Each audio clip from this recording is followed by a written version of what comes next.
Suur põgenemine oli massiline põgenemine sissetungiva Nõukogude Punaarmee eest Eestis 1944. aasta hilissuvel ja sügisel.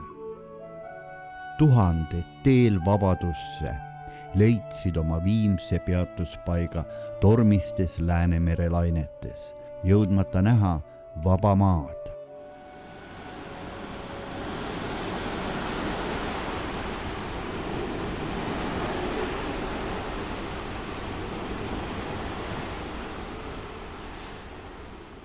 Vabaduse regatt 1944 käsitleb põgenemise põhjusi ja protsessi, miks ja kuidas mindi. Räägime põgenike lugusid, nende, kes jõudsid Rootsi randa. Mälestusi jagavad ka nende järeltulijad.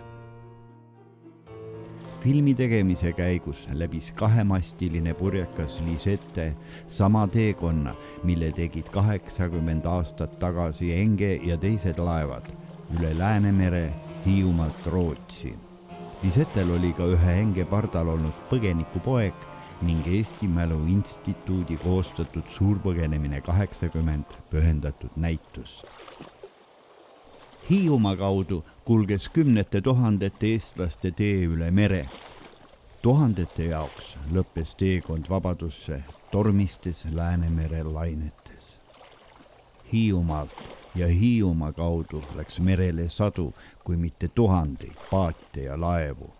Üks piirkondadest Hiiumaal, kuhu kogunes tuhandeid inimesi, oli Hõngu rand.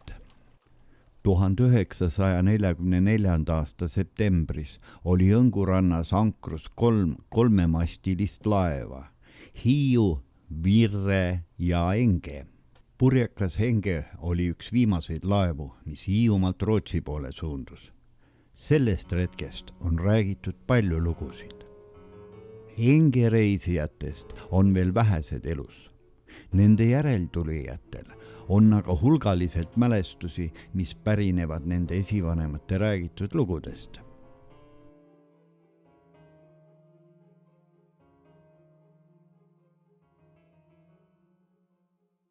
No tegelikult ta tuli ikkagi sellest Jüri filmist, aga kuna see on ka selline suurem ümargune kuupäev, et tekkis selline auahne mõte, et teha ta suuremalt ja ka rahvusvaheliselt. Peaeesmärk on ületada Läänemeri purjelaeval, täpselt samamoodi kui seda tegi Enge 80 aasta eest. Kuna Jüri lahkus Engega Hiiumaalt, oleks mõistlik see sündmus korraldada ka Hiiumaal. Jääb vaid leida sadam või rand, kust alustada põgenemisregatti Rootsi suunas.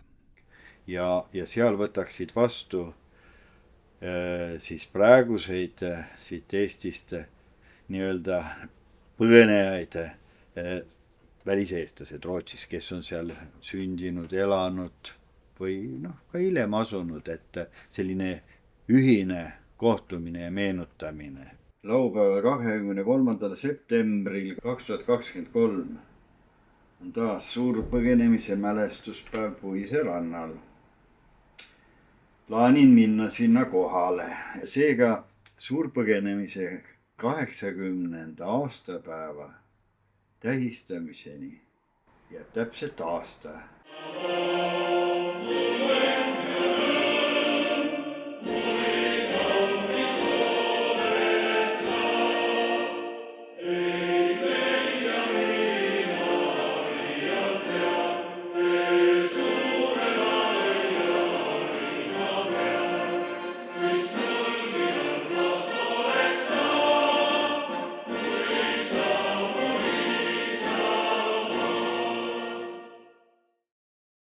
Tänase seisuga oktoober 2023 on praegu olemas lava esinejatele, lavavõimendus, siis on olemas bänd, õigemini 2 bändi, et põhimõtteliselt Hiiumaa ürituseks on kõik olulisem olemas. Lähiajal tahaks kohtuda Hiiumaa vallaga, arendusseltsiga, Kodukant Hiiumaaga. Poole tunni pärast tuleb videoühendus Rootsi poolega. Mingi ajal tuli. Nüüd 2 nädalat tagasi oli Puises see aastapäeva tähistamine. Siis ma käisin seal koha peal, siis ma sain nendega seal ka kokku ja vaadata, seal oli hästi palju rahvast, seal mingi 170 inimest oli kohal seal. Hiiumaa osas mul väga muret ei olegi, et mul on see mere peal on mure veel ja ei ole veel päris selgust, et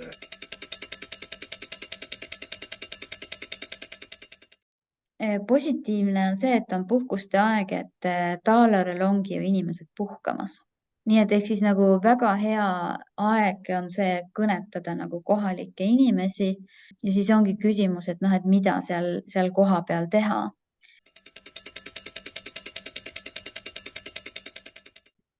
Üks on see, mida mina nagu peas olen mõtlenud ja teine on nagu reaalsus. See ongi nagu hea, et saab nagu rääkida. Aga hästi. Aga siis veel kord ilusat õhtut. Ja oli tore tuttavaks saada. Kuulmiseni ja lugemiseni. Jah, teeme nii. Kõike head. Nägemist. Kohtumiseks Hiiumaa vallavalitsusega peab kindlasti olema hea strateegia.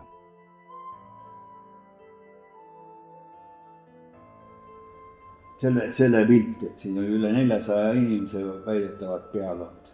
Oli peal või? Jah. Enne päev on läinud hästi. Asjalikult aruteluga. Lahke perenaise käest sain auto. Ja nüüd olen Kalana sadamas. Tuul puhub. Tuumi on siin küll piisavalt. Kõige olulisem. Lõpuks on ka leitud laev, millega Rootsi purjetada. Seega 99% on ettevalmistused tehtud. Ootan 10. augustit ja ilusat mereilma. Täna on siis neljapäev. 2 päeva on aega plaanitud regati stardiks. Ilm on vaikne. Kõik ilmajaamad lubavad laupäevaks hästi tormist ilma. Aga meri on nii tasane. No ehk veidi nagu juusturiivi moodi selline kare. Aga üldiselt vaikene. Mis on sealpool merd Kalanas, seda praegu ei tea. Head reisijad, tere tulemast parvlaevale Tiiu. Meie reis Heltermaale kestab orienteeruvalt 1 tund ja 15 minutit. Ohutusalased juhised kuvatakse ekraanidele, mis asuvad.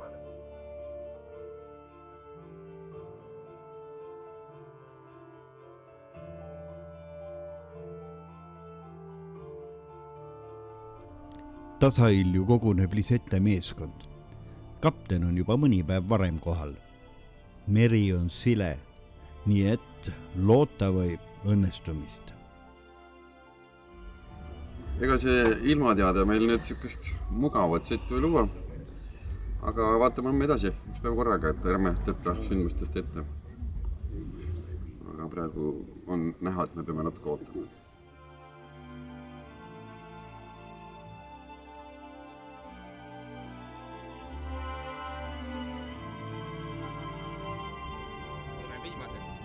No, peaaegu, aga minge alla.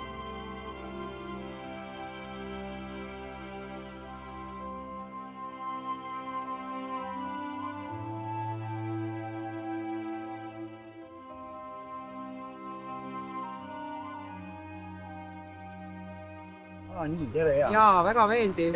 No vaatame, kuidas meil see asi õnnestub täna. Kas me täna teele saame, see ei ole kindel veel praegu. No jah, aga me loodame, et me saame see nädalavahetus minema. Et homme õhtu.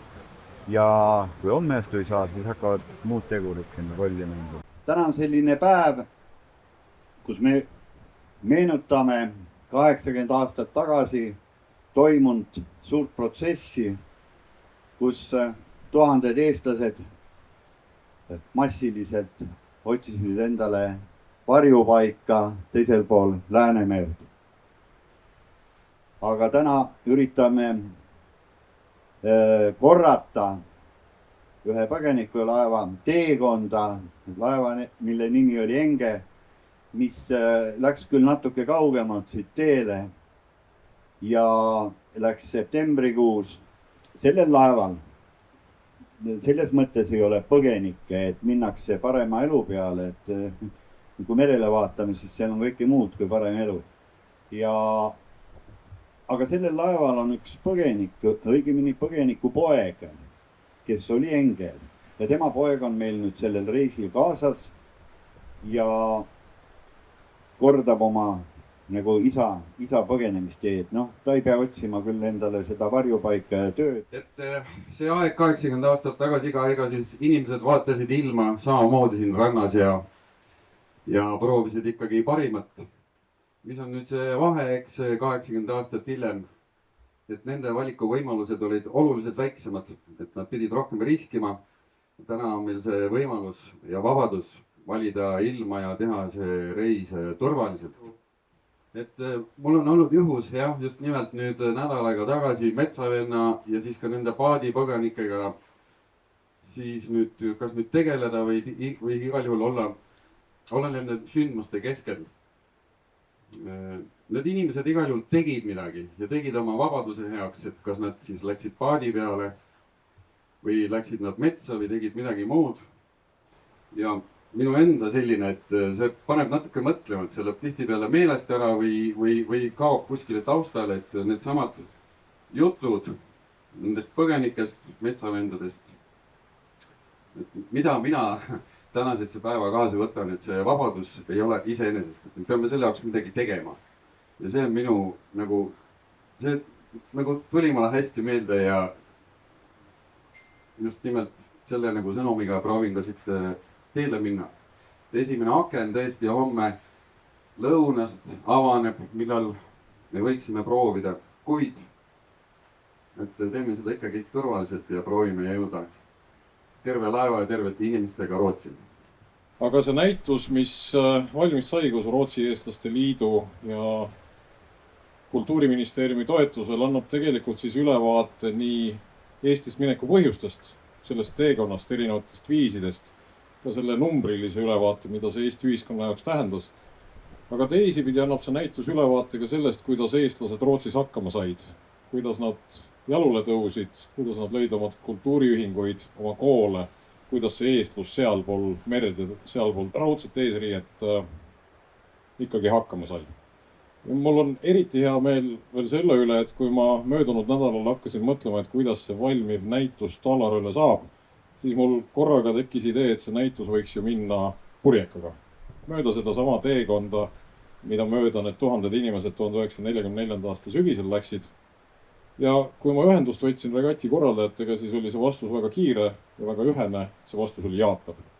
Nii et ma omalt poolt küll loodan, et vaadates kõike seda suurt rahvahulka, kes on seda näitust ja seda regatti teele saatmas täna, et homme õhtuks see meri jääb rahulikuks, see lisanduv rumm teeb oma töö ja see näitus, mis räägib meie lugu, meie ajalugu, joob ilusti Rootsi ja aitab ka ülejäänud maailma rahvastel, kaasa arvatud ka nendel rootslastel paremini mõista, mis inimesed täpselt need eestlased on ja seeläbi meie ajalugu ka rohkem väärtustada. Aitäh! Midagi polnud teha, sellepärast, et hakkas tagasi tulema see tohutu must vall, mis tuli 1939 ja see, mis siin jõuti paari aastaga teha, see oli niivõrd jube. Mina hakkasin mõtlema selle just nii-öelda, kuidas võtta jubeduse poole pealt ja panin kirja niisugused sõnad, et põgenemine 1943-44 aastal Eestist ja Hiiumaalt toimus võõra, end jälgi ja jubeda, vastuvõetamatuna näidatu eest. Vaat see oli see, mis pani põgenema. Okei, jätame kõrvale inimsaatused ja kõik niisugused, aga kust tuli see tõuge? Tõuge tuli sellest 1939, 40, 41 selle eest, mis siin tehti ja mis Eestis tehti. Nii et 43, 44 keegi ei mõelnud enam noh, mõeldi muidugi ka isiklikke asju, aga tegelikult alateaduses oli see vall tuleb jälle, see jube, must ja õudne ja jälk asi tuleb tagasi, mis oli 39–41. Siis ei jäänud muud üle kui ükskõik millega siit minema. Teist võimalust ei olnud. 1944. aastat võib kindlasti nimetada Eesti rahva saatuse aastaks. Sellepärast, et see oli nagu selline mõõk, mis löödi selle rahva kehasse. Osad lahkusid, osad jäid, osad püüdsid lahkuda, aga ei jõudnud enam. Osad said lahkudes surma ja tuhanded olid ju juba langenud selle punase terrori ohvriks. Iga rännaku, iga teele mineku lõppeesmärk ja lõppsiht on jõuda koju. Nii ka need tuhanded eestlased ja eestimaalased, kes 80 aastat tagasi võtsid ette ohtliku merereisi üle sügisese Läänemere. Ohtliku merereisi, et põgeneda punase terrori eest. Ei läinud ju mitte selleks, et jäädagi võõrsile. Ka nemad läksid teele, ka nemad läksid merele eesmärgiga, et tulla kord tagasi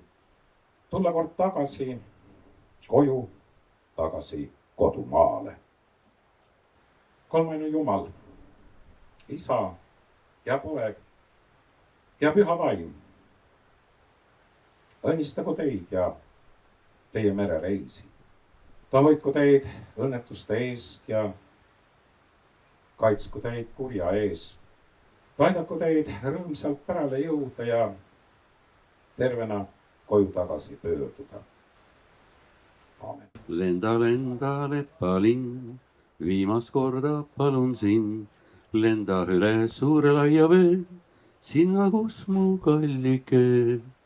Kui ta küsib, mis ma teen, ütle teda ootma jään. Ootan teda kas või viimse tunnini. Ja kuidagi kahetised tunded on täna siin mängida. Mõnes mõttes rääkisime härraga, et need inimesed, kes 80 aastat tagasi siit sadamast lahkusid, läksid ikkagi tundega, et nad saavad paremasse kohta. Paljudki jõudsidki sinna, aga mõnedel jäi see sõit üürikeseks. Et meie oleme võtnud sellise mõtte, et mõtleme ikka positiivselt. Et täna sellist kurbasid lugusid võib-olla väga palju ei ole. Aga me mõtted ikkagi oleme kõigi nendega, kes ei jõudnud sinna tõotatud maale. Meri on sul meeles, siis kui veel viibid maal. Lääne kolmele teele, mind siis sa unustad. Meri on sinu kodupaik, sinu unelmaiks on lääne. Nii on palju ja palju, nii on palju ja palju, nii on Riius ja Rantai.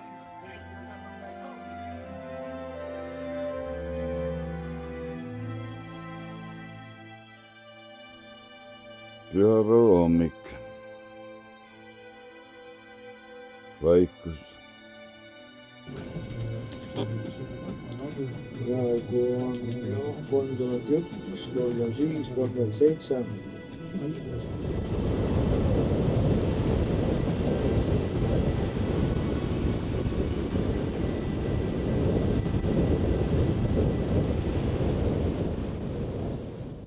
Et Taime ütleb, et me võime ikka proovida. Prooviks 9 tehakse üks esimese nagu miitingu, et kuskil jõuame süüa, pesus käia, asjad ära panna. Tead, mis ma küll mõtlesin? No. Enne kui me lähme, kartuflid keema. Seal all on kartuli koorimismasin. Aga miks me nüüd koorime? Värske kartul see ei koorigi, see on puhastatud. Võtan maha või? Kaldapollu.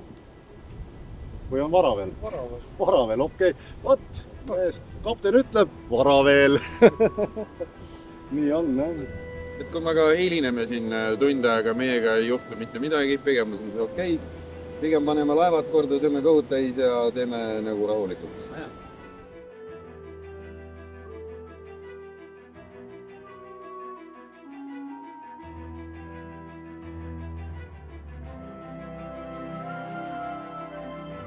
Ja nüüd ootame merelt luba ja kaptenilt käsku, et võiks teele asuda.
Kui ma siit Õngult läksin 2,5-aastasena, ma olen sündinud 8. veebruaril 42 ja me läksime ju siit ära 23. septembril, siis ma olin koos oma emaga ja noorema õega, 1,5 aastat noorema õega. Isiklikud lapsepõlve mälestused ja või mis mul on räägitud, need ei ole nii eriti, kuidas öelda, need ei ütle midagi rohkem selle põgenemise kohta, vaid see oli lihtsalt, et suvepäevad Hiiumaal ja mis inimesed tegid siis enne, kui see põgenemine tuli ja enne, kui Tallinn langes ja inimesed väga kartsid siis. Isa, ma olen kuulnud, põgenes ju siis koos nende teiste Õnguküla meestega, kui oli teada, et Saksa sõjavägi tahab neid mobiliseerida ja selle eest nemad põgenesid.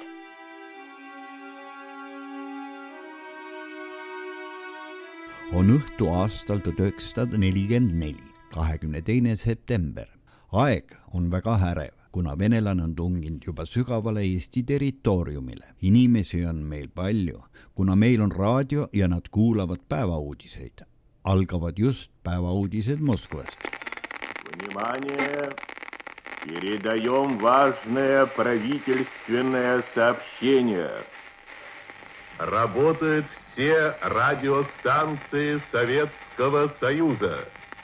Ja see, mida me kuuleme, paneb meid päris kohkuma. Tallinn on langenud. Kes jõudis arvata, et see pidi nii ruttu juhtuma?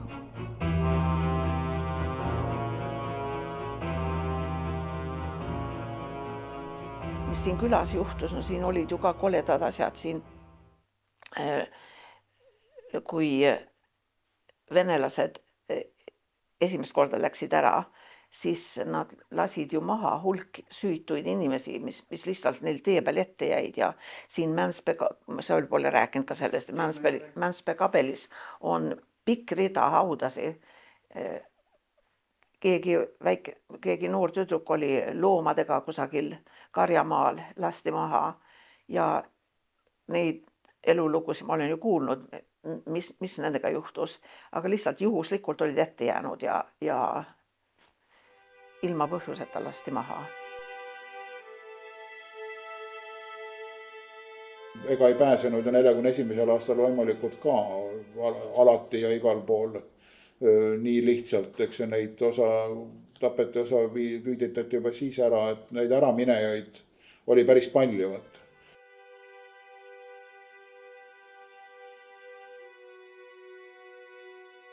See oli vist öösel 22. ja 23.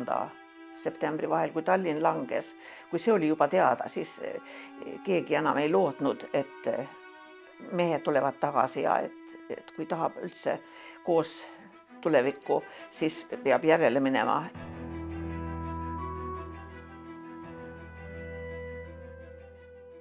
see oli kole, see oli niimoodi, et majad põlesid kõik nagu küünlaid.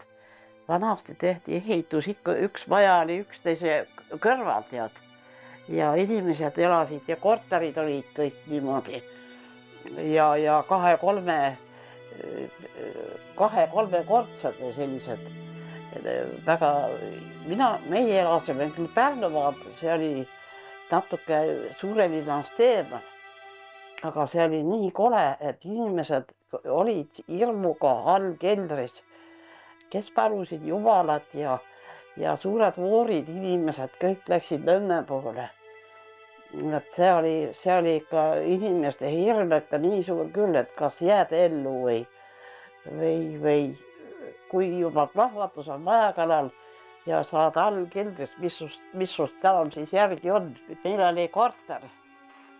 Jätsime kõik sinna maha ja ema jättis sealt peaasi, et ära pääsesime ja algul olime sugulaste pool Saardas meil kuu aega või mis me seal olime.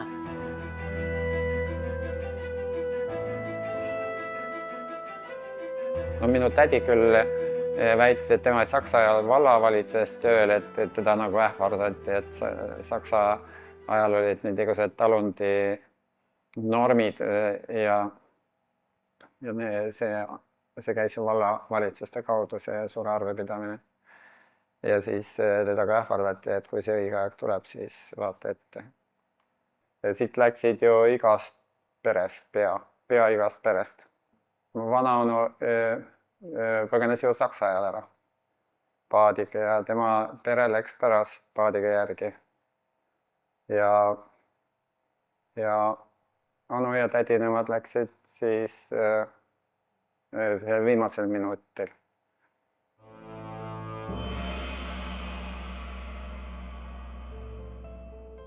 See seltskond üleüldse, kes oli valmis ära minema, oli keskmisest ettevõtlikum. Et need, kes olid alalhoidlikud ja ütlesid, et me kuidagi ikka saame, need jäi koju ja siis kuidagi saidki, eks, või kõik ei saanud ka, eks, osa võib-olla viidi minema, aga et üks osa minejad olidki tõenäoliselt need, kellel oli lihtsalt see hirm, kas siis oma mineviku pärast või kes arvasid, et nad on kindlasti järgmise nagu siis sihikul. Noh, olid nad siis Saksa sõjaväes olnud, olid nad enda politseis teeninud või Eesti sõjaväes. Näha oli, 41 ju võeti selline seltskond kohe ära.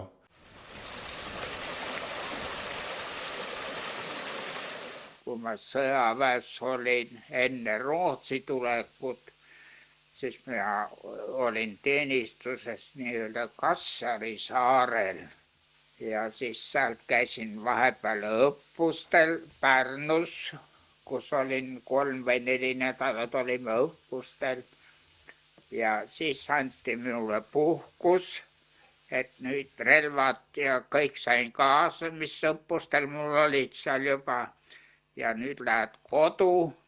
Ja oled kodus nii kaua, kui tuleb sulle korraldus, kuhu sa pead minema. Ja ma pidin minema kusagile mägisele maa-alale.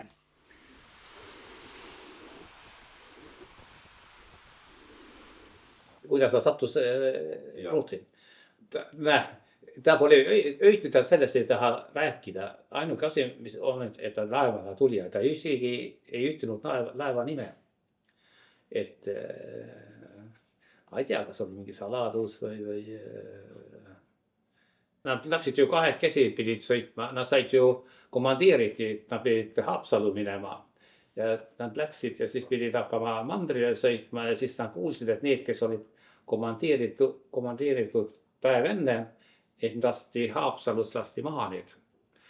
Ja siis nad said nagu paanikas, et kuidagi moodi nagu sealt ära saada nii ruttu kui võimalik ja siis nad käisid, ma usun, et nad läksid kunagi teise külasse ja seal oli engid, nad laadisid engid siis ja siis nad küsisid ja siis Engsu lubas neid kaasa võtta.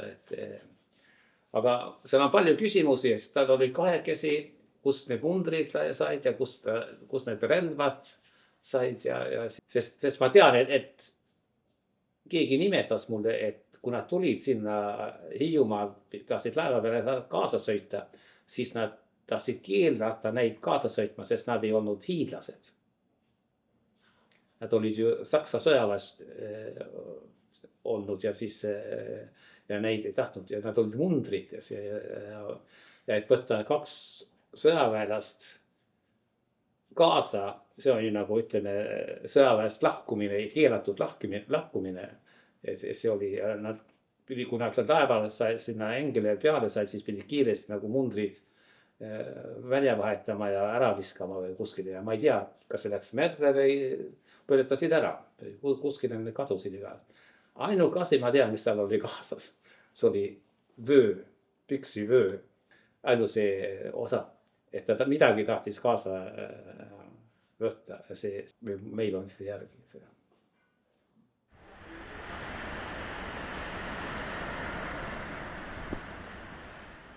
Ta kirjutab ka, et inimesi tuli aina rohkem randa ja meeleheitlikult kõik nagu lootsid saada võimalust, et pääseda selle Vene sõjaväe eest. Ja siin ta kirjutab ka, et tegelikult siis Enge, seal oli umbes 450 inimest, et Virrel oli ainult umbes 70, et tegelikult see oli vähem kole ülesõit kui näiteks Enge inimestele.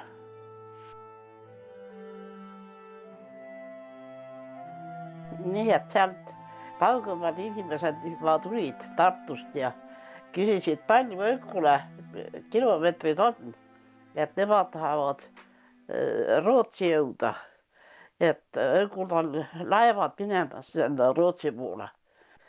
Siin oli ikka vist 3 laeva midagi, aga ma pole siin siis veel elanud, et ma nüüd täpselt kõike tean.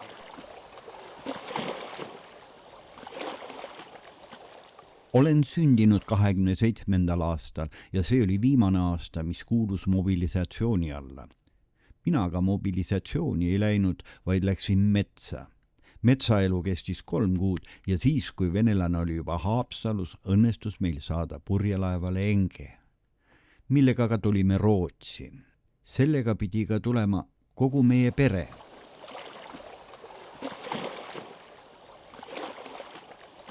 Minu isa tuli teise maailmasõja ajal põgenes Rootsi Hiiumaalt laevaga Enge. Minu vanaisa ja vanaema, nemad ütlesid, et keegi peab ikka talu eest hoolitsema ja noorema venna ja noorema õe eest, kes olid liiga noored.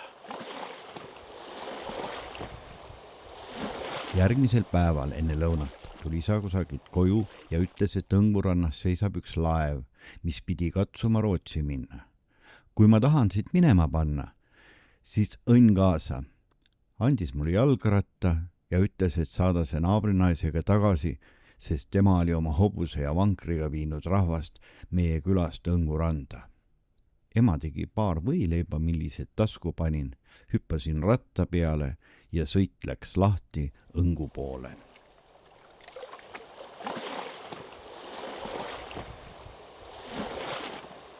Kui isa perega teel oli, olla tulnud inimesed vasta ja ütelnud, et ärge minge randa, seal on sakslased ja arrekteerivad kõik. Isa uskus seda ja läks koju tagasi. Sellega jäi sellest laevast maha. Ja siis, kui on veel sakslastest juttu, väga palju seisab ju, et vahest nad lihtsalt niisama lubasid ja vahest nad katsusid takistada ärasõitu. Ja ma tean, et minu tädi Elga, kes on siis Pia, kes elab seal üle tee nüüd, Pia Hanslepa vanaema, tema viis meid, mu isa õde tähendab siis, ta viis meid siis hobusega ja vankriga siit kaugelt. Terve see pikk tee, mis te nüüd autoga tulite mere äärest, viis meid sinna. Ja siis oli sakslased ka olnud siin külas muidugi ja olnud siis küsinud ta käest, et kuhu te lähete ja ta oli niisuguse väga andeka jutuga alati, ta leidis alati õiged sõnad ja siis ta oli lihtsalt öelnud, et Berliin ja siis oli vaba tee. nii et sellised jutukesed on nagu meelde jäänud.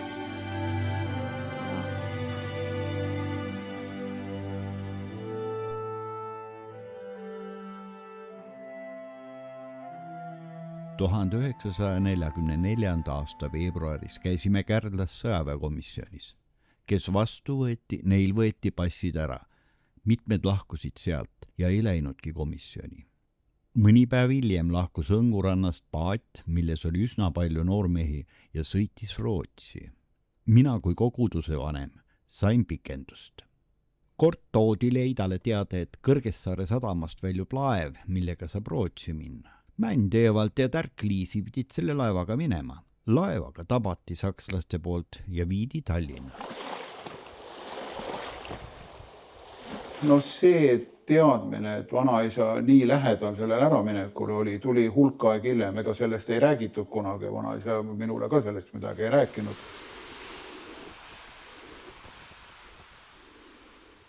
Ja siis oli juba, isa rääkis, et olid juba jutud, et tegelikult laevad ootasid juba reidil, et läheb nagu põgenemiseks Rootsi. Ja tegelikult isa tahtis ka ära põgeneda.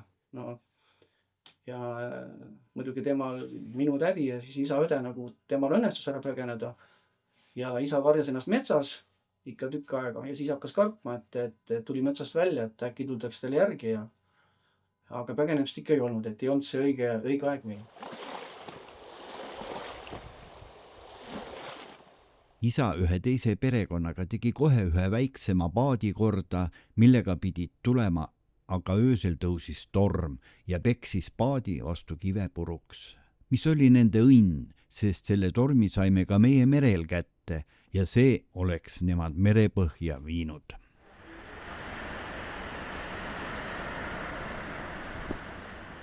Septembrikuu lõpul 1944 õnnestus meie isal pääseda Rohukülast Hiiumaale, veel viimase laevaga enne Vene sõjaväe tulekut Haapsallu. Mõte oli enne venelaste Hiiumaale tulekut põgeneda Rootsi. Lootus oli, et Rahvaste Liit, kui on rahu loonud, kõik sõjaeelsed piirid taastab ja selle järgi saab jälle koju tagasi pöörduda. Juba varem oli isal soov põgenikelaev Alariga abikaasa ja lapsed sõja eest Rootsi saata. Koht laevaski oli juba tellitud. Isa tahtis veel ise siis Tallinna jääda. Põgenemine aga ei õnnestunud, kuna laev sõitis varem ära, kui pere laevale jõudis. Õnneks, sest laev võeti kohe sakslaste poolt kinni ja pealolijad arreteeriti ning viidi Haapsallu.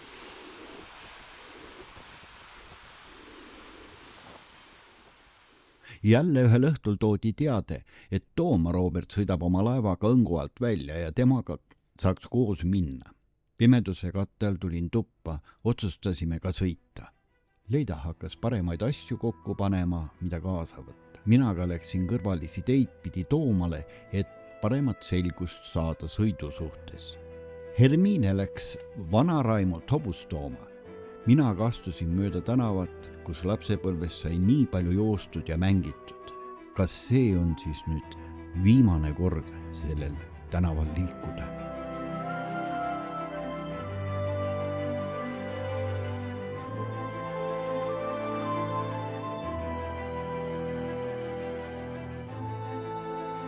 Kogu see löö korraldasime asju, mida kaasa võtta ja mida mitte.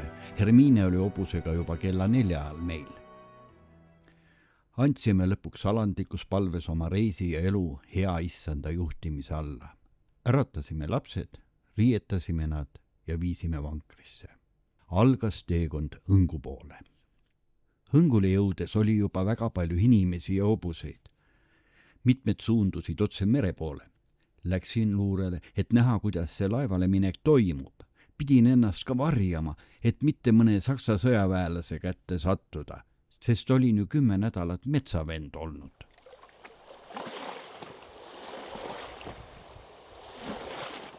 Kõik, mis ma tean ma selle põhjal, mida vanaisa päris viimastel eluaastatel oma mälestused kirja pani.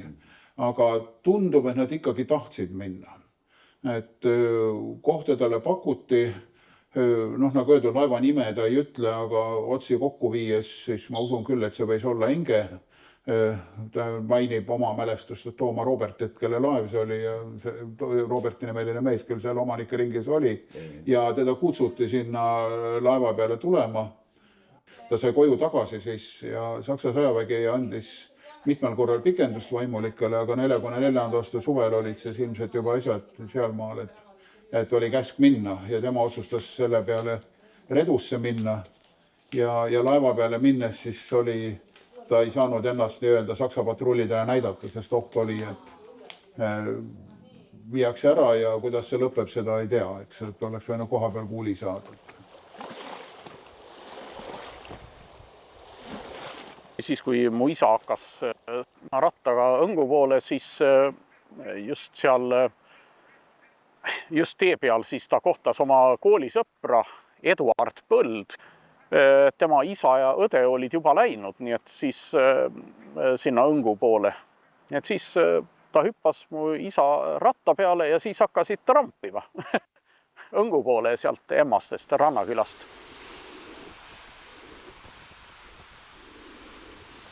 Olime jõudnud Leisu koolimajast natuke edasi, kui rattakumm läks katki.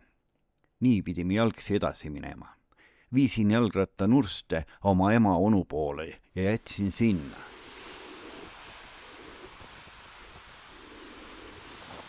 See talu oli tühi, sest tema vanaonu Peeter Leis ja lapsed olid juba põgenenud. Nii et siis ta jättis selle ratta sinna ja siis tee peal siis nad kohtasid naabri naist, kes oli hobuse vankriga edas-tagasi sõitnud inimestega, kes tahtsid Õngule minna. Ja siis ta ütles naabri naisele, et vii selle ratta koju, sest see on katki, see seisab seal Nurstes. Ja 1990 oli vist, siis mu isa tuli esimest korda tagasi Eestisse ja siis naabri naine vabandas, et ta ei võtnud selle ratta kaasa.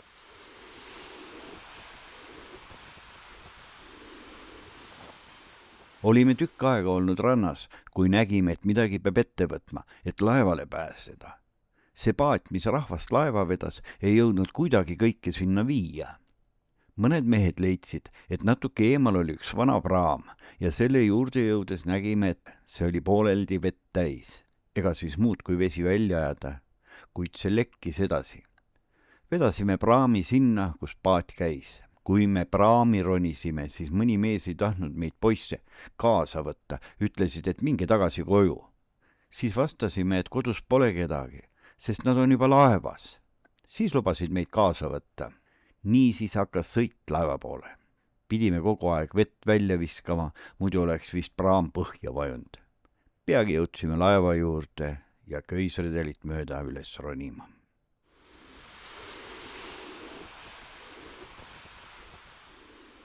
Mõni päev hiljem, septembris, kui isa oli juba koju jõudnud, kuulis ta juhuslikult kodule lähedal Nurste poes telefonikõnet Saksa piirivalvuri ja ülemuse vahel. Piirivalvur rääkis, et Õngu randa koguneb palju inimesi ja suur kolmemastiline purjelaev ootab reidil. Mida teha? Kas takistada inimesi? Põgenemine oli sellel ajal kõvasti keelatud, aga sakslased taganesid juba Vene sõjaväe tulekul ja rinne oli lagunemas. Ülemus vastas siis piirivalvurile, laske nad minna. Ja siis oli põgenemine kindlustatud. 22. september. Jalutasime paar kilomeetrit maanteel käru lükates. Üks ratas kukkus ikka ja jälle ära. 23. september. Hommikul saime teada, et Tagö läänerannikul Kõrges saares oletatavasti on laev. Korraldati hulk hobumeeskondi ja hakkasime liikuma loodesse, kuni meri meile vastu tuli. Siin ja seal oli vanu uppunud sõudepaate, et usinemad meist neid tühendama hakkasid. Meri oli seal väga madal. Mehed võtsid püksid jalast ja kandsid naised, lapsed ja pakid paatidesse.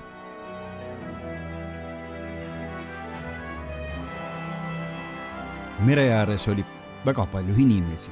nagu laadaplatsi. Inimesed ja hobused liikusid edasi-tagasi. Paatidega veeti inimesi laevadele. Peale Roberti oli veel teisi laevu. Korraga tuli üks inimene küla poolt suure kisaga. Sakslased tulevad autoga, kellel asjad pole korras, pagekoga metsa. Kiirustasin, et mere äärest ära sain, et metsa varjule minna.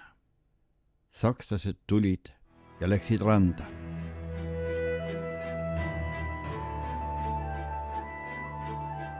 Ja siis võib-olla ma mäletan ka seda, et on räägitud, et tegelikult kui see põgenemine siit Õngu alt ka oli, siis ma kujutage ette, kui ikkagi 3 laeva läheb, et räägitakse üle 500, aga tegelikult ma arvan ikkagi see on ikka 1000 läheks. Oli seal ikka, nad olid üle kormatud laevad kõik. Et tegelikult see mere äär oli ikka nagu laadaplats, et Hiidan ütleb nassvärk, et seda kõik inimesed, kes ju ei saanud oma neid hobuseid ja vankrid ja värki kaasa võtta ja jalgrattaid, et rannad olid ikka nagu neid asju täis. Ja samamoodi kindlasti mingid teatud kirste või mingit midagi kindlasti. Ja ma tean, et siis ülenaabril oli ikka 10 jalgratast oli aidas on.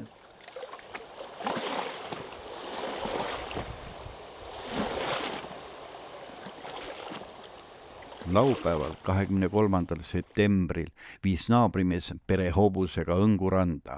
Äraminek toimus perekonnal väga kiiresti, ainult mõned väiksemad asjad võeti kaasa. Leisu koolimaja võtti viidi naabrimehe tallu. Kiiruga jäi veel leivakott ja väikese 7-kuuse tütre piimapudel köögilauale. Õnneks andis hea perenaine Õngu külas lastele natuke piima ja laeval jagasid hiljem sugulased oma kaasa võetud toitu. Rannas oli juba mitusada inimest ootamas.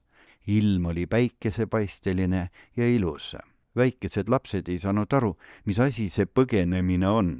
Arvasid, et mingi laadapäev on rannas. Tütar Anne on hiljem rääkinud, et ta imestas, miks inimestel nii kurvad näod ees olid. Piirivalvur patrulleeris rannas, aga inimesi pole arreteeritud.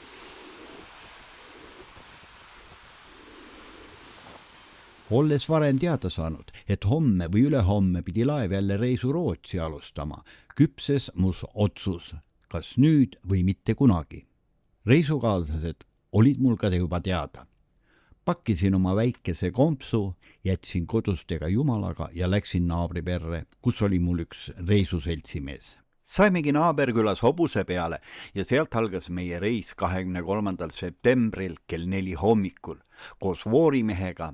Viiekesi ühel hobusel mereranda, kust pidi halgama päästev sõit.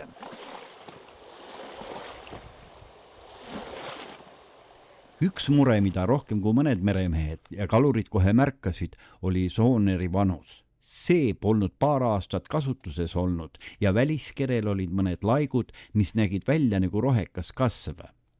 Teine tähelepanek oli see, et 1 3 suurest mastist näis olevat mädanenud. Hoolimata kartusest tundus teine variant palju hullem. Jääda Hiiumaale, et näha, mida venelased nendega teevad.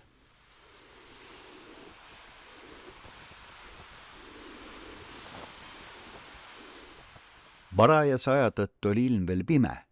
See soodustas ka meie sõitu, sest tahtsime salaja minna. Veidi aega tagasi võeti üks laev kinni, enne kui ta oleks jõudnud väljagi purjetada. Tahtsime me sellest hoiduda. Sõit randa läks igati hästi. Jõudsime Õngule kell 9 hommikul. 2-3 hobust ja 10 jalameest. Enamuses jaosa inimesed. Ronisime siis meiegi oma hobuselt maha ja läksime jalutama, et oma istumisest tuimaks jäänud konte veidi elustada. Ronisime ühe kõrgemale kohale, kus avanes vaade merele. Merel seisis 3 kolmemastilist purjekat. Neist 2 oli mootorpurjekad, Virre ja Hiiu, kuna Henge oli ainult purjelaev. Neist Hiiu oli juba last peal ja alustas reisu. Saanud merest selge soti, pöördusime oma voorimehe juurde tagasi. Selle aja sees oli juba inimesi juurde tulnud. Kõndisid teised edasi tagasi, ainult mereäär oli veel tühi.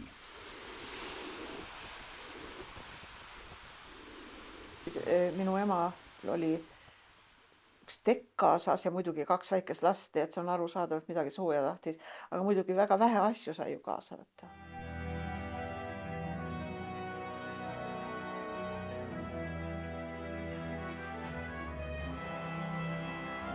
inimesi aga tuli järjest juurde, noori ja vanu, mehi ja naisi, kuid enamus olid siiski mehed, nii-öelda metsavennad, keda Hiiumaal oli õige rohkesti. Varsti see Õngu külavahetee otse liikus inimestest. Neid oli nii palju. Seal nägi ka niisuguseid inimesi, keda pole ammu ajal näinud ja kellest arvati, et nad on kas rindel või Saksamaal. Seekord oli inimesi Õngul küll üle 1000. Sel ajal olid mõned inimesed läinud paatidega Purjekas Virrele. Suurem osa inimesi oli sinna peale läinud juba eelmisel ööl või päeval. Ka Virre alustas nüüd sõitu ja peagi kadus temagi silmapiirilt. Ainult Purjekas Enge jäi veel üksinda rannale.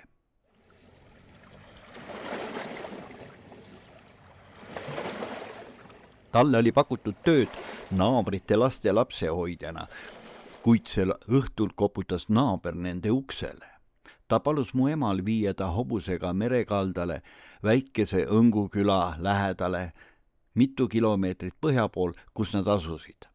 See mees tahtis põgeneda lähenevate Vene sõdurite eest nii kiiresti kui võimalik ja ta oli kuulnud suurest laevast Hiiumaa ranniku lähedal, mis võttis vastu viimaseid põgenikke. Kõik suuremad laevad olid selleks ajaks juba Eestist lahkunud, nii et aega polnud raisata. Hiiu oli eelviimane sooner, kes lahkus ja Enge oli viimase hetke katse saada rohkem eestlasi vabadusse.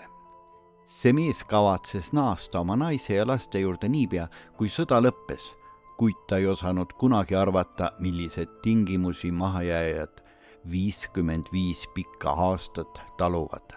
See võttis ära kõigi eestlaste vabadused. Kui nad rannale lähenesid, kogus reisi ja oma asjad kokku ja hüppas väikesse paati, mis oli üks mitmetest, mis viisid inimesi avamerele suurele soonerile. Laeva nimi oli Enge.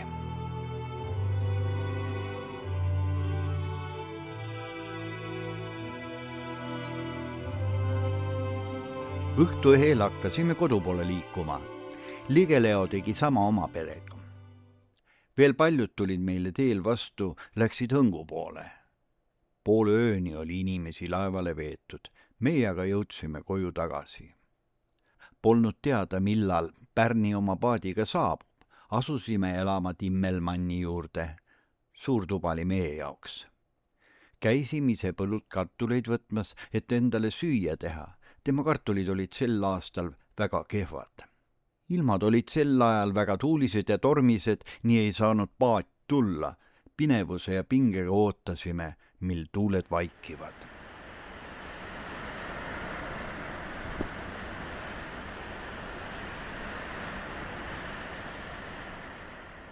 Saime meiegi julgemaks ja väikeste viperuste saatel jõudsime laevale. Viimaste paatide seas muidugi. Vahepeal oli saabunud juba õhtu, laupäeva õhtu. Mõtlen, kodused istuvad praegu rahulikult toas laua ääres. Jah, veel praegu, aga kui kauaks on neil veel rahu.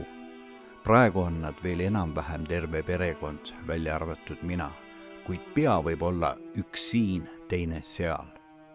Ühelgi pole aimu, kus on teine. See on võimalik, kuid loodan siiski kõige paremat. Ööpimeduses saabub veel mõni paat inimestega. Õhtul kavatsetud väljasõit jääb homme hommikuks. Veel üks öö Eestimaal. Magada loomulikult sel ööl ei saa, kuna puudub selleks kohtki. Häämeelega ei taha ketihunniku otsas magama heita. Veel kuuldub vees aerude loksumist. Veel saabub inimesi.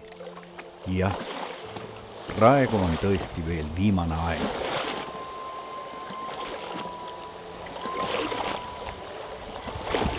Kui mu ema valmistus koju tagasi minema, kuulis ta kahte väga tuttavat häält.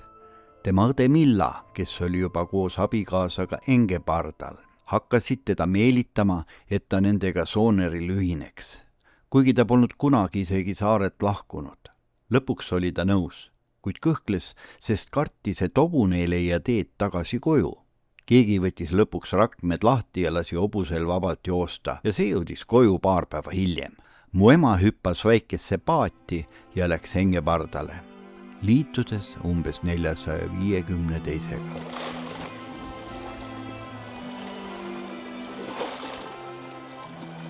Oli juba päris pime, kui viimased inimesed laeva juurde saabusid. Muuseas, paadiomanik tahtis viimaste käest makstud saada kullas. Üks viimastest, kes laevaronis, oli Uno Põld, kellele ütlesin, et ära pane tähele, mida ta tahtis, vaid roni ülesse. Seda ta ka tegi, ilma et oleks midagi maksnud.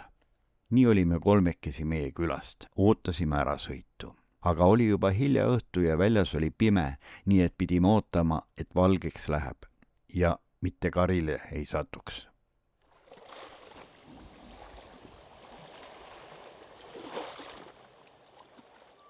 Saabub hommik, 24. september.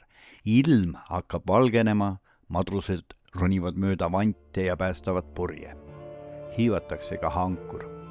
Ja laev alustab paisuvast süüdvest tuules sõitu vastu tundmatule tulevikule. Kuna ilm on ilus, siis meeleolu on kõigil hea. Tuul on päri, aga keegi ei tea, millal võib ta pöörata ja mis meid merel oodata võib. Aga me ei mõtle sellele, sest Hiiumaale jääda on mõttetus. Praegu on olemas 3 võimalust. Arvame Saksamaale, Merepõhja või Rootsi. See Rootsi saamise võimalus on kõige väiksem.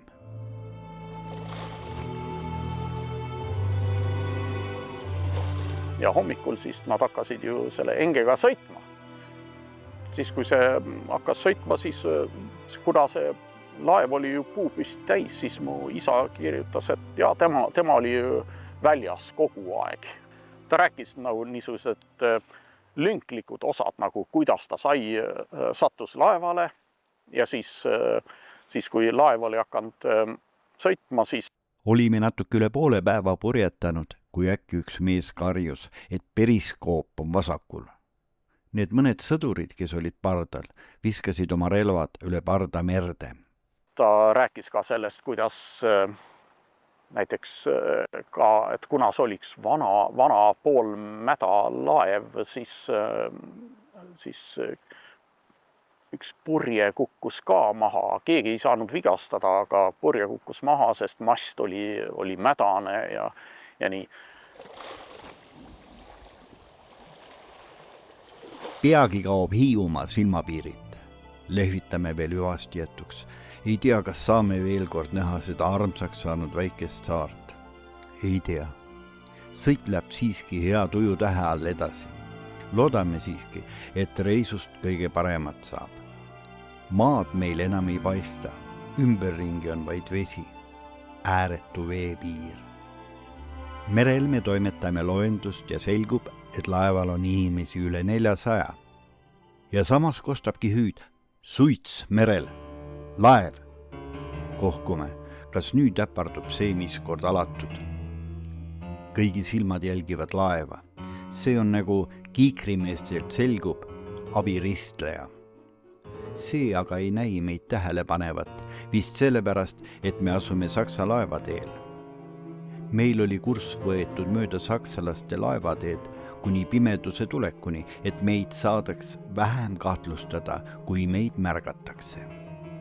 Võib-olla siis sama sai ka meile päästjaks. Kuna laev ei pannud meid tähelegi, sõitsime rahulikult edasi. Ja peagi kadus suits.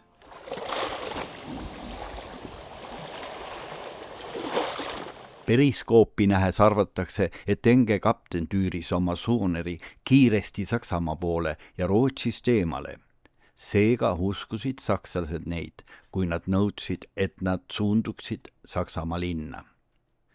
Sellest hoolimata määras see hetk ilmselt, kas mina ühel päeval tulevikus sünnin. Selles suhtes määras päris hästi kõik selles loos selle. Võite küsida, miks oli hea, et nad olid sakslased. Kui nad oleksid venelased, oleks nad kõik seal samas hukkunud.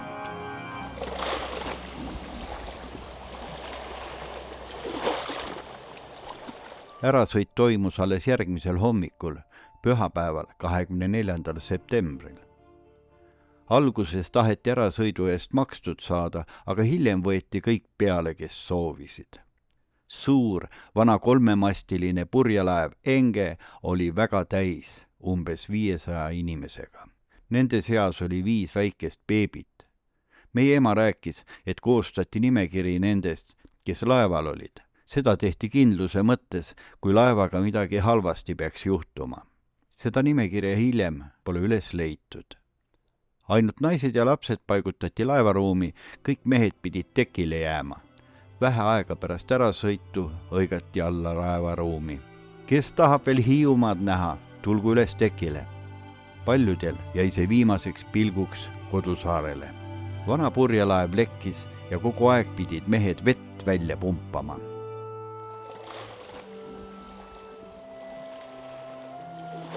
See oli vana laev, 2-mastiline purjekas Enge, mis oli täidetud 420 inimesega. Väljasõit kell 7:10. Kurss Sedelasse patrullivate Saksa laevade petmiseks. Seisin juhuslikult tekil, kui nägin väike kasvav täpp veepinnal. Kurss muutus süüdvestilt nordvestile, kuna kapten oli ainuke meremees paadis, pidid võhikud aitama. Purjede vahetamisel tekkis väike kaklus ja paar köit läks lahti. See oli 1944 aasta, mil me tulime Rootsi ja tulime välja Hiiumaalt ühes 3-mastilise purjekaga, mille nimi oli Enge. Ja selle purjeka peal oli umbes 300 inimest ja teel olime 36 tundi. See oli ilma mootorita laev, täielik purjekas.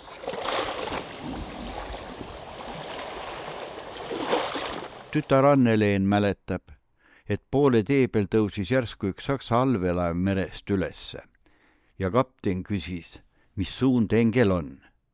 Mehed pöörasid kohe laevanina Saksamaa poole ja vastasid nach Deutschland, Saksamaale. Saksa kapten soovis ainult head reisu ja vajus vee alla. Selle järgi pöörati laevanina kohe jälle Rootsi poole, sest Saksamaale keegi ei tahtnud ju minna. Hiljem tekkis torm ja laeva üks mädanenud poom kukkus suure kolinaga tekile alla. Keegi pole õnneks viga saanud, aga laevaruumis inimesed ehmatasid, et nüüd selle mürinaga laeva tulistatakse.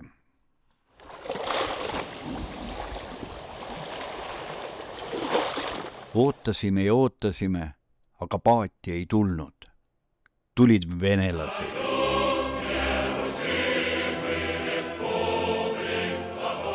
Nüüd lõppes lootus ära üle vee minemiseks. Kolisime üle Enkso-Marta juurde, ehk sealt saab kergemini üle vee. Ühel ööl oli paat veel Poamaal käinud ja viinud mõningad ära. Hiljem enam ei tulnud. Oli näha, et enam ikka võimalust ei ole äraminekuks. Otsustasime koju tagasi minna. Läksin jalgsi koju, teel kõikjal sõjaväge liikumas, minna teid ülitanud ega seganud. Isa käest võtsin jälle hobuse ja järgmisel päeval liikusin Õngu poole. Ka sellel teel ei olnud mingit vahejuhtumeid. Marta juures panin jälle oma asjad vankrisse, lapsed peale ja algas teekond kodu poole. Sellega lõppes meie reis ja rännak.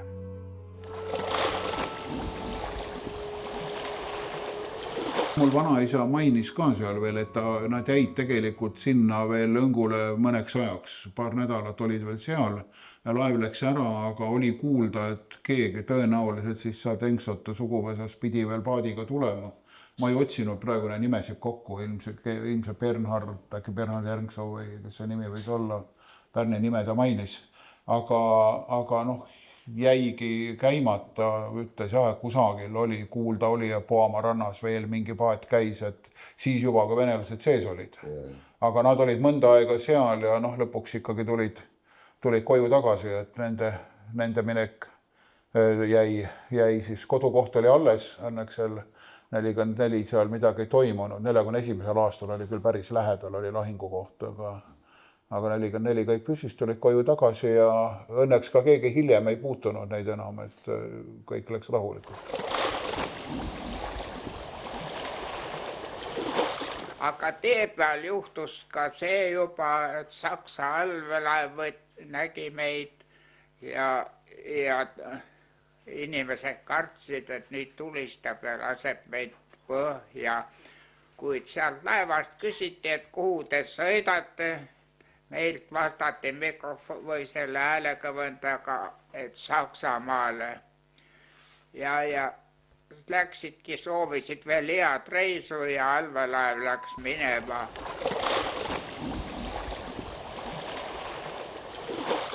Ka mina tõusin, et seda veelooma näha. Vaatasin ja leidsin, et on päris ilus asi. Ilus saleda kehaga, punane lipp peal ja ise murrab läbi lainete, vesi jookseb üle teki. Oli teine ilus küll, aga see punane lipp hirmutas, ei tea, kas on saksa või vene. Kui sakslane, siis on sõit Vaterlandi poole kindel. Aga on venelane, siis ei tea, mis saab. Säärane mõte jooksis läbi pea.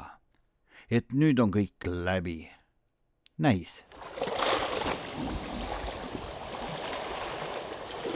Laeval polnud üldse merekaarti, kuna sõja ajal olid kõik kaardid keelatud ja ära võetud. Peal oli aga palju hiidlastest kapteneid ja meremehi, kes oskasid tähtede järgi navigeerida. Ka väike kooliatlas oli abiks.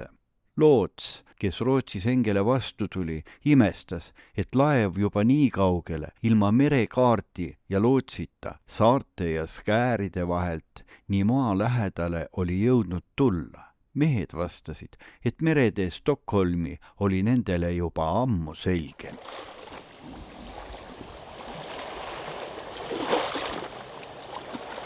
– 25. september.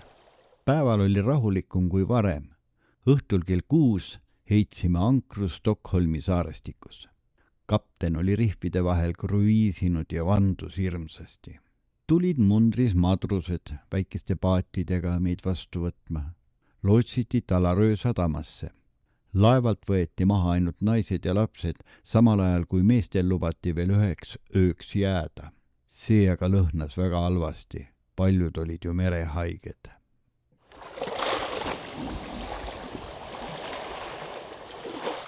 Esmaspäeva õhtul 25. septembril jõudis laev Rootsi Talaröö sadamasse. Naised ja allaastased lapsed lubati kohe maale, aga teised pidid 1 öö veel laevas viibima. Rootsi lotad pakkusid maal sooja jooki ja võileibu. Hiljem saadeti põgenikud eri laagritesse üle terve Rootsi. Algul asetati inimesed näiteks koolide võimlemissaalidesse, õlgmadratsite peal, karantiini. Sõja ajal oli palju nakkushaigusi, näiteks difteeria, tüüfus, tuberkuloos. Relvastatud sõdur valvas aia taga, et inimesed kaugemale ei lähe. Hiljem viidi põgenikud edasi teistesse laagritesse üle terve Rootsi, kus majutused olid paremad.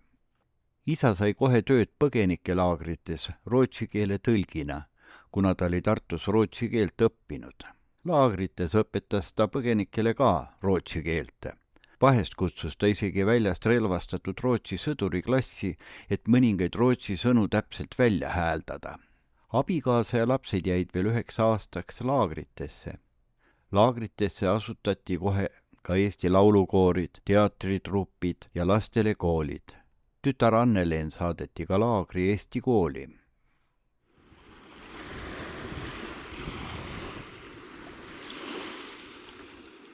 – 26. september. Talaröö hotell. Täna pidime ootama keskpäevani, enne kui meid kaldale viidi. Väike rannarisle oli väga puhas ja suurepärane. Meremehed olid vormiriietuses ja korralikud. Milline puhtus. Pidin revolvrist ja kaamerast loobuma, viimase sain pärast aga tagasi. Meid määrati majja, kus oli põhk maas ja soolvesi kraanis. Pesin esimest korda pärast Haapsalust lahkumist käsi ja rasseerisin teiste habemenogadega. Jumalik tunne. Õhtul saabus Talaröösse väiksem mootorlaev Meritäht ligikaudu 200 inimesega. Merel oli torm, laev oli sügav ja inimestest ülerahvastatud. Veepinnast kuni reelinguni oli vaevu jalapikkune vahemaa. Ma olin üllatunud, et see vee peal püsis. 27. september. Pärast hommikusööki viidi meid bussiga läbi linna sauna, vasakpoolne liiklus. Nägime valgustatud vaateaknaid ja imestasime kauba rohkusest. Mul olid pisarad silmis.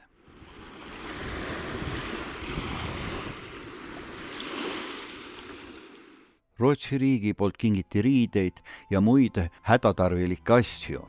Arvati, et hiljemalt sama aasta jõuludeks saab kodumaale tagasi pöörduda. Perekonnale osteti selleks tarbeks kohvreid, kuhu uusi varutuid asju panna ja kaasa võtta, kui tagasiminek toimub. Varsti aga lõpetati kohvrite ostmine ära, kui selgus, et tagasipöördumine niipea ei tule.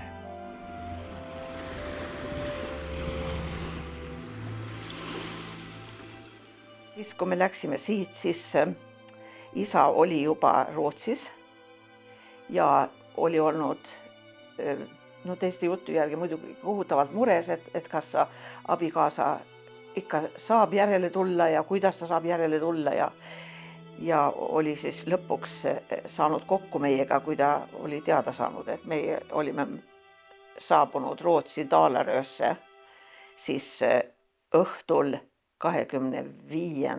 septembril. Nii et kui ma olen õieti aru saanud, siis Virre läks õhtulõngult 23. septembril, nii et kui ma olen õieti aru saanud, siis me olime 2 päeva merel ja seal oli muidugi, nagu teised on rääkinud, palju muresi, sest et ilm oli ju kole. Aga nii oli vist väga paljudel peredel õieti, et üks pereliige oli juba pääsenud, teine oli kusagil nii kaugel, et ta ei saanud pääseda ja siis abikaasad enamasti läksid ära. Kuigi eks neid lugusid on igasugused räägitud siin, ma ei mäleta nimesid, ma ei tea, aga räägiti Hiiumaal ka, et perepojad pidid ära minema paadiga ja ema jäi koju, isa tuli nagu saatma, vandis postile paadi ja tema pidi koju jääma. Aga siis oli, kas oli juba nii piiri peal, et särsku olid Vene sõdurid rannal ja hakkasid tulistama, et ona meil pole muud teha, kargas üle ääre ja paati, eks sõitiski kaasa, eks. Et lihtsalt minek, kus pole minna ka enam. Ja on siin Hiiumaal, kellel on üks inimene tänaseks, ta on kahjuks kui surnud juba ja lapsepõlves elas Hanikatsi laiul ja ütles, et neid tühja paate tuli siis lääne tormiga sinna randa üks jagu peale selle põgenemise ajal, et tal on nagu meeles, et ka Hanikatsed paljud sõitsid läbi ja peatusid seal korraks ja siis läksid edasi ja ütles, et see on nagu meeles need randa uhutud tühjad paadid, mis tulid, et ilmselt neid oli, kes sinna tee peale jäid ja kohale ei jõudnudki.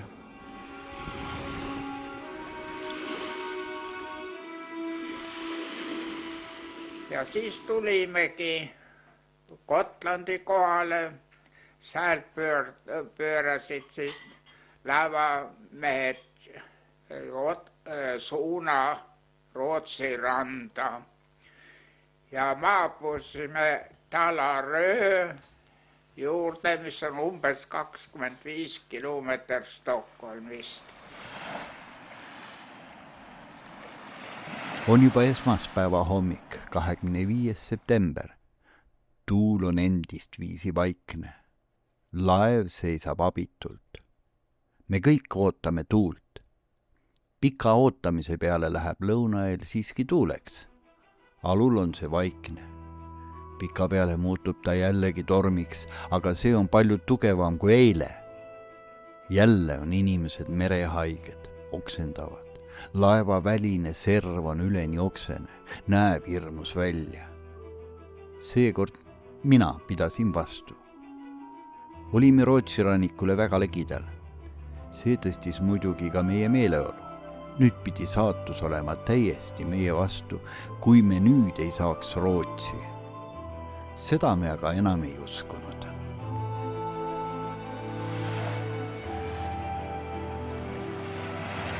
Aga siiski pahad vaimud olid meie vastu. Rootsi ranniku lähedal, kus vesi on väga kaljune ja meresõidule hädaohtlik, muutus ilm uduseks. See on ju meremehe peavaenlane. Selles tormis ja udus kohtasime purjeka Saadot. Oli tema samasuguse laadungiga teel. jätkasime nüüd koos reisu. Ja see oli samal õhtul, kui mastist kõlas hüüd maa. Ei suuda ette kujutada, mida see sõna meile tähendas. Umbes sama, mida Kolumbusele. Algul üksikud kaljud, siis juba tükike metsa ja viimaks lõpuks mõned majadki. Olime jõudnud selle rei lähedusse, kuhu me olime nii väga igatsenud. Ja kui veel saabusid merepolitsei mehed laeva, siis tundsime end nii õnnelikena. Olime jõudnud maale, kus ei ähvarda meid enam küüditamised ega vahistamised. Olime jõudnud sinna, kuhu me olime ihaldanud.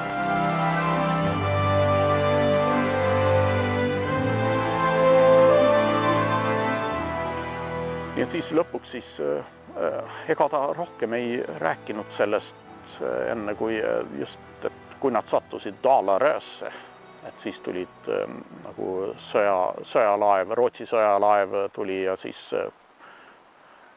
tõi Dalaröösse ja siis varsti saabus ka pukseer, mille nimi oli Haapsal, mille kodusadam oli Haapsalu. See võttis meid släppi ja viis Dalaröö reidile. Õhtul viidi naised ja lapsed maale, mehed ja meie natuke vanemad poisid pidid veel ühe öö laevas viibima. Läksin alla lastiruumi, et seal viimane öö viibida.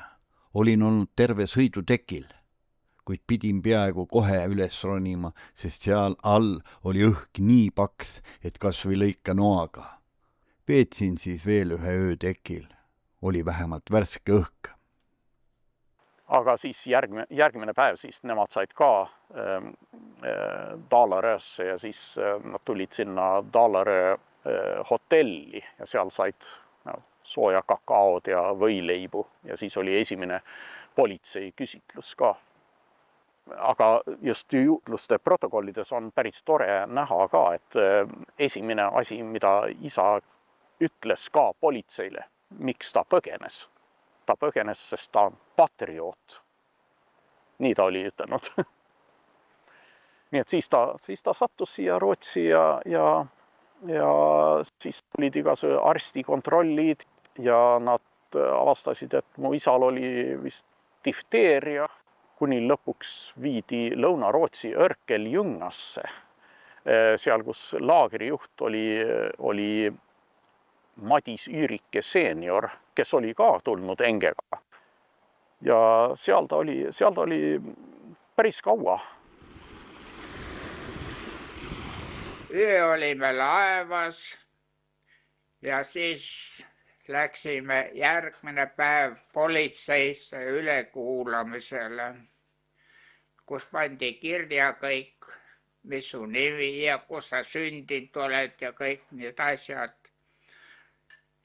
Aga teel minnes juba politseisse tulid vastu 2 naist, kuna mina olin sõjaväevormis, Saksa sõjaväevormis veel, ja need naised sülitasid minu peale, kui mööda läksid, aga muidugi nad ei tabanud mind sülgega, vaid nad olid juba möödas, kui nad sülitasid. Kuna Rootsis oli nii-öelda venelastele suur poolehoid, sest venelane oli suur maailmasõja võitja ja sellega siis ka said nad väga palju pooldajaid siin.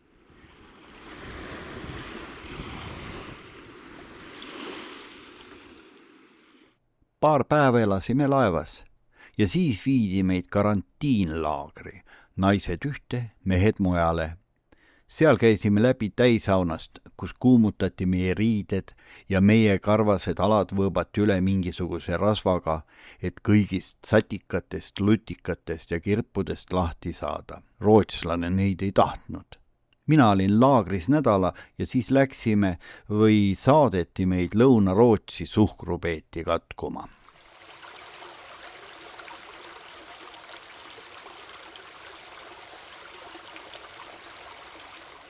Politseis küsiti, kas on mingit tunnistust sul kaasas isiku kohta. Kuna mina mul ei olnud muud tunnistust, kui mul oli saksakeelne sõjaväetunnistus. ja siis näitasin selle politseile ette. Ja siis küsis politsei järsku minu käest, kas see on kardetav sulle. Ma ütlesin, ei ole, et kuna see oli ju nii-öelda tolliameti all, see ei olnud päris sõjavägi, kus ma teenisin. Ja politsei ütles siis selle peale, kui see on kardetav, siis ära näita, pane tasku. Ja siis viidi meid karantiinlaagri ja seal, ma ei mäleta täpselt, aga ma usun, et me nädal aega olime, siis küsiti, kes tahab tööle minna. Ja loomulikult olime selle asjaga kohe nõus, et saame laagrist välja, saame tööle. Ja esimene töö, mis oli, viidi nii-öelda Rootsist Lõuna-Rootsi. Skåne oli selle maakonna nimetus. Ja seal saime ametiks suhkrupeetide maast üles kiskumise. Vaadake, politseis oli veel see juhus ka, et politseis küsiti, mis amet sul Eestis viimati oli. Ja tõlk oli vahepeal ja mina sain aru, et tõlkis metsatööline, kuna ma ütlesin, et olin metsavend. Aga tema tõlkis ümber, et metsatööline. No ja, aga nii palju hea meel, et kogu sellest jandist oleme pääsnud, ei hakanud õiendama midagi, nii et ma olen Rootsi kirjades kui metsatööline sisse tulnud.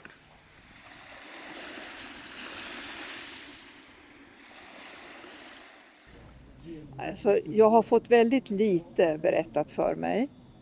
Men alltså det är ju såna här barnsliga grejer bara. Den där barnvagnen som jag färdades i och som finns på bild där uppe. Den hade ett hjul som hoppade av hela tiden och det störde ju rytmen i det här man skulle ta sig fram. Så det var ju plocka upp den och så skruva fast den igen och sådär.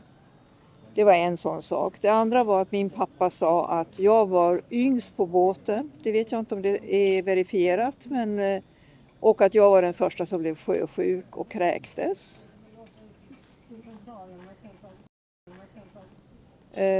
Och sen när de kom till Dalarö. Jag har fått väldigt få berättelser. Men när vi kom till Dalarö också. Då skilde de ju kvinnor och barn. Tog ut dem och placerade dem för sig. I alla fall den första natten, kanske andra och tredje också, jag vet inte säkert. Men om inte jag minns fel nu från anteckningar jag har gjort, så blev ju min pappa då medicinskt ansvarig för de som var kvar, den manliga delen som var kvar på båten. Och att det var en helt omöjlig natt att sova för att de hade försetts med papperslakan som prasslade hela natten.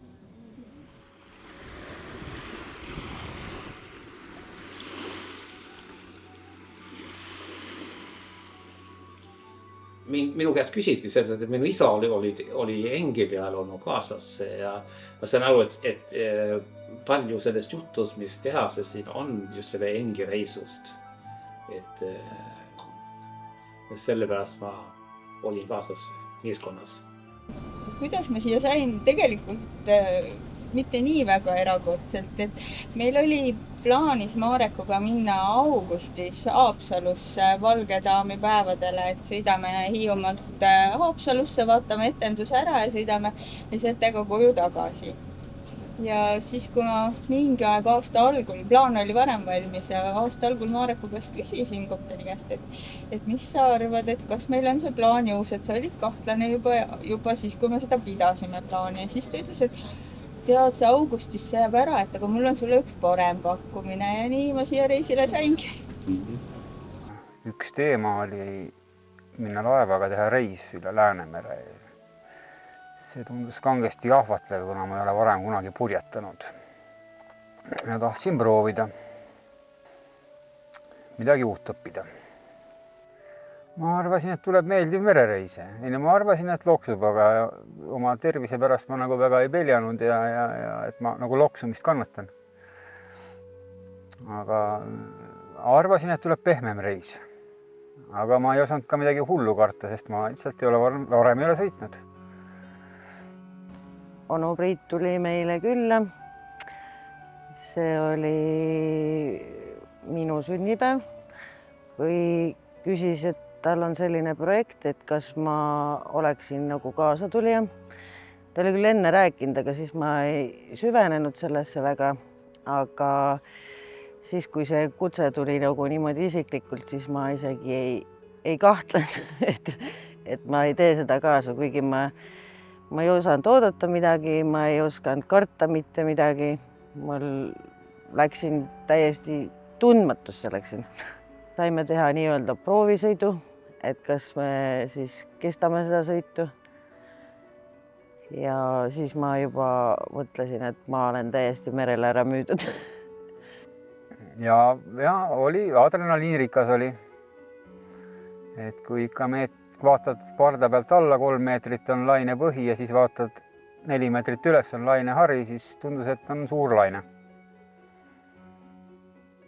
Aga noh, ega mina seda karta ei osanud, aga ega ei olnudki väga vaja karta, sest meil oli väga hea meeskond.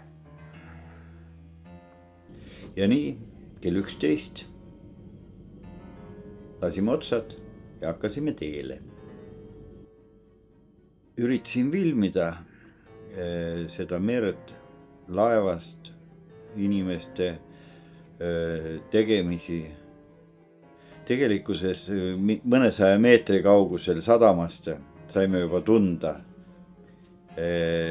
mere olemust ja kuidas meid meri vastu võtab. Et minule kui esimest korda purjetajale või purjekas olijale avamerel oli see üsna jõhker. Et meri näitas oma võimeid meile. Kui ma siit Hiiumaalt lahkusin Kalana sadamasse, siis ma nägin ette mingit põnevat reisu. Alguses ma nägin ette, nagu see on mingi puhkusreis päikse käes ja natuke tuul, paras tuul. Aga kui tulime Kalana sadamasse, siis oli suur torm ja lained oli kõrged ja me olime 2 päeva ootanud, et siit lahkuda. Ja siis kapten otsustas, et läheme. Ma tundsin mingi põnevust, et sellega juhtub.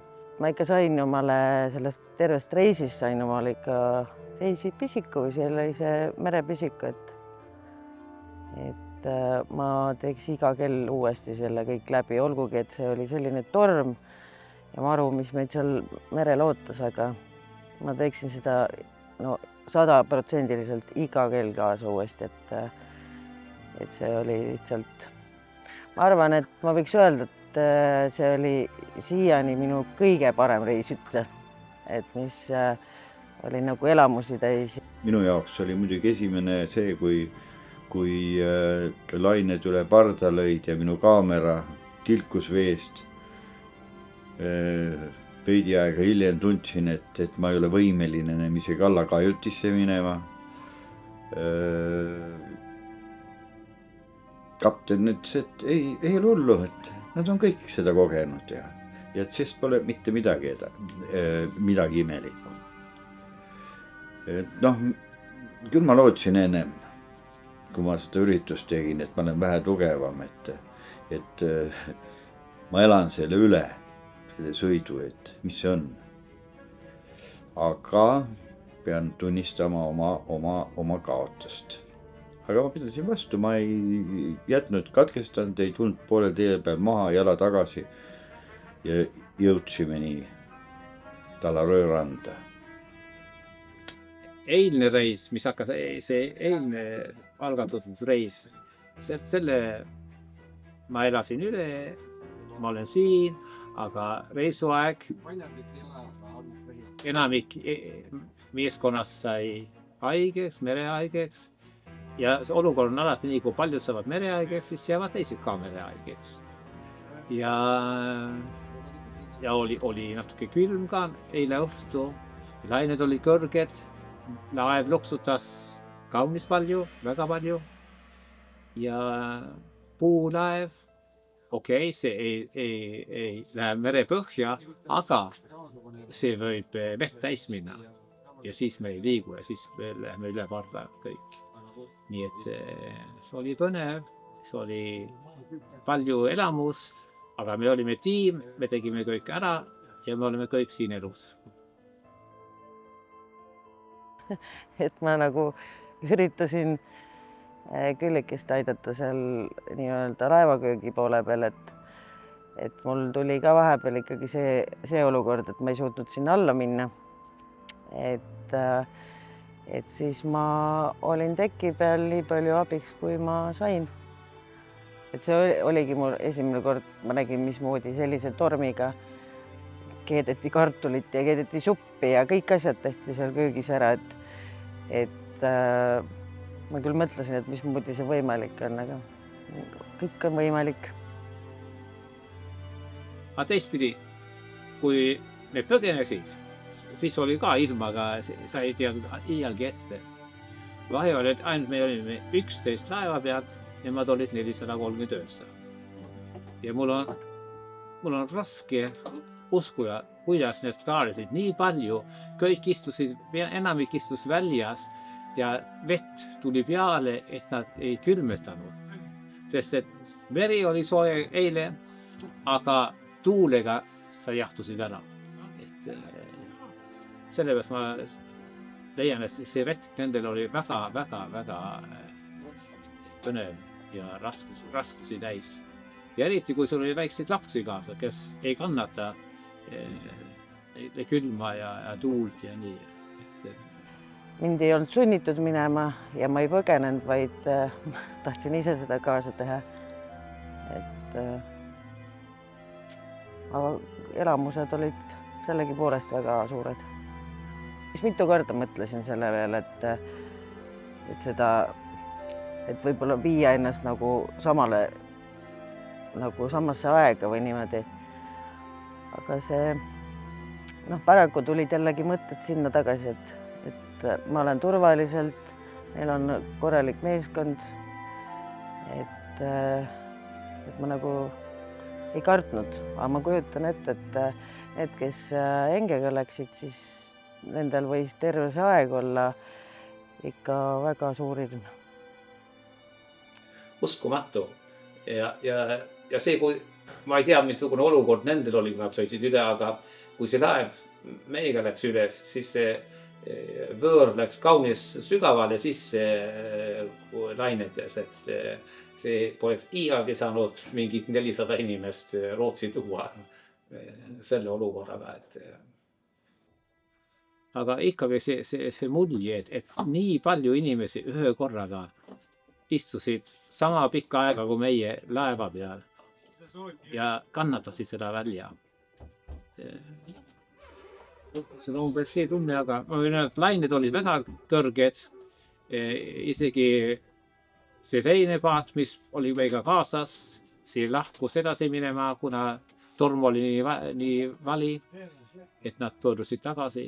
Et meie oleme siin ja ma olen õnnelik, et ma olen selle retku teinud ja ma tean, mis olukorrad võivad olla. Aga tuleb meelde ka, et nemad sõitsid septembris, me sõidame augustis. Emotsioonid olid ikka väga suured. Et siis oli täpselt see, et jess, ära tegime selle, Aga meil oli ka põnev reis, siin juhtus laevaga paar äpardust, et purjedega läks natuke rikki ja mastiga läks natuke rikki ja mis me nüüd oleme ära parandanud ja sõidame edasi Talare poole.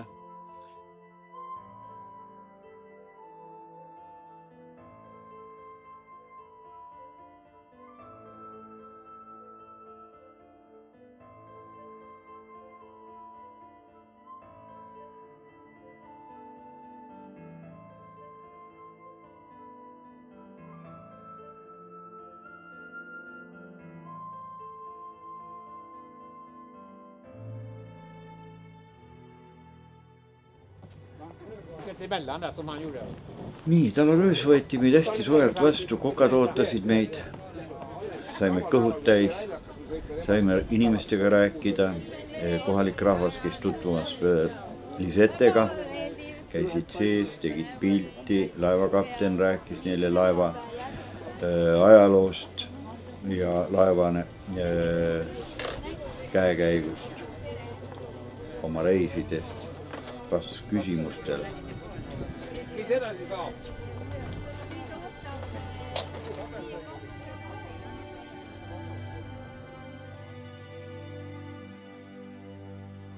Ja mis mulle väga meeldis oli, kui me jõudsime sinna sadamasse, et me saime ka käia seal kirikus, et see papp luges meile veel nagu sõnad peale ja et see oli kuidagi hästi liigutav. See on lausa piinlik, kui vähe on eestlaste ja rootslaste vahel nagu kontakte. Võiks olla 100 kordi rohkem, 1000 kordi rohkem neid kontakte. Tervist kõigile meremeestele. Väga ilus reisides. Ja elagu Eesti, elagu vaba Eesti. Vabadus. Elagu.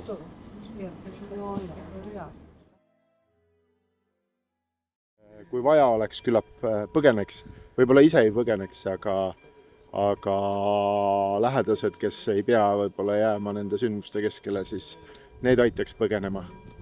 Ja kui see oleks viimane valik, siis tuleb võtta see risk ja minna. Ja vaadates, et te tulite sellega siit üle Läänemere, siis ilmselt on seda võimalik ju korduvalt teha. Aga lõppkokkuvõttes loodame, et seda põgenemisvajadust kellelgi ei tule ja et kõik jõuavad ilusti koju sinna, kuhu nad kuuluvad. Selle laevaga? Jah. Iga kell? Iga kell. Muidugi. Kui on 340 inimest pardal. Kui on vaja, siis on vaja. No ilmselt on meie repertuaaris sellised lugusid, mis kontekstiga kokku lähevad. Õnneks minu perekonnast ei ole keegi pidanud sellist põgenemisteed valima, aga selles mõttes küll, et loodame, et ikka selline traditsioon või et inimesed ära unusta. Sest see on ikkagi väga suur osa inimesi, kes tegelikult ju tahtsid sinna tõotatud maale minna, aga väga paljud jõudnud sinna. Selles mõttes, et mõnel sai see märgaud ikkagi saatuslikuks. Paljudel? Paljudel ikkagi, jah. Ja mina, kui ma Haapsalu poiss olen, siis ma tean küll väga palju. Läks ka seal Puise nina juurest, eks ju. Me oleme ka Puise ninas toimuval mälestusürituselt oleme esinenud ja nüüd siis see aasta siis Hiiumaal ka, eks ju. Kiinust läks kolmandik ju tegelikult. 300 inimest või niimoodi vist, jah. Et need põgenejaid ikka oli palju igalt poolt ikkagi. Et kus vähegi kellegi alus ikka oli, et siis ikka vaata seadis ikka purjed sinna tõotatud maa poole, eks ju. Aga mis meil ikka jääb loota, et ajalugu ei kordu, kuigi see kipub nii olema, et ta kordub, eks ju. Ohumärgid on õhus, jah. Aga loodame kõige paremat. See sammas on ju vabaduse värav ja seda õnnistati siis vist 94. aastal, siis kui oli 50 aastat peale põgenemist ja kuningas oli siin, mina ka. See on nagu üks sammas, mis sümboliseerib vabadust ja et see värav on väga nagu kitsas, on ju see, et on väga raske läbi saada selle, et põgeneda. Aga kui saab läbi, siis tuleb vabadusse. Oi, jah, pean natuke. Vaatame, kas õnnestub.